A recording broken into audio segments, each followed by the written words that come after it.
আমাদের এই বাংলাদেশ আউটসোর্সিং কর্মচারী কল্যাণ পরিষদ কেন্দ্রীয় কমিটির পক্ষ থেকে জানাতে চাচ্ছি, বিগত সময়ে যে আন্দোলন সংগ্রাম আমরা করে এসেছি এর ধারাবাহিকতায় আমরা এখন পর্যন্ত সংগ্রাম করে যাচ্ছি। কিন্তু সরকার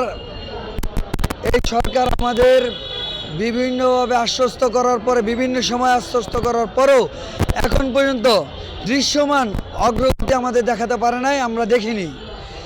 সেই পরিপ্রেক্ষিতে এখন পর্যন্ত আমাদের আন্দোলন চলমান। এই সরকার যদি আমাদের দাবি না মেনে নেয় কিংবা মেনে নেওয়ার মতন কোনো পরিস্থিতি তৈরি না করে, সেই পরিপ্রেক্ষিতে আমরা এখন যেই সময়ে চলে আসছি আমাদের ক্লান্তি লগ্নে, এই সময় আমি মনে করি আমাদের দাহ করা ছাড়া আর কোনো জায়গা নাই। আমরা আমাদের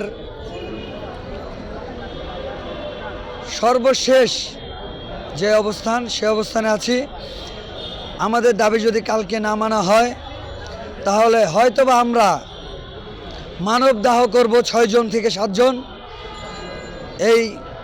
এই জায়গাতে, অথবা আমাদের যে নাগরিকত্ব আছে, সরকার যেই আমাদের নাগরিকত্ব দিয়েছে এই বাংলাদেশের, আমাদের নাগরিক অধিকার যদি এই সরকার নিশ্চিত না করতে পারে তাহলে আমরা 20 থেকে 25 হাজার আউটসোর্সিং পরিবার এই নাগরিক অধিকার বর্জন করব। আমরা এই নাগরিকত্ব চাই না।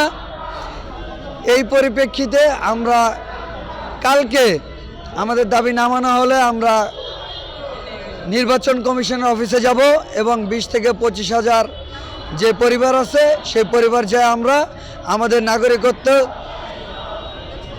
বাতিলের দাবি জানাবো। ধন্যবাদ।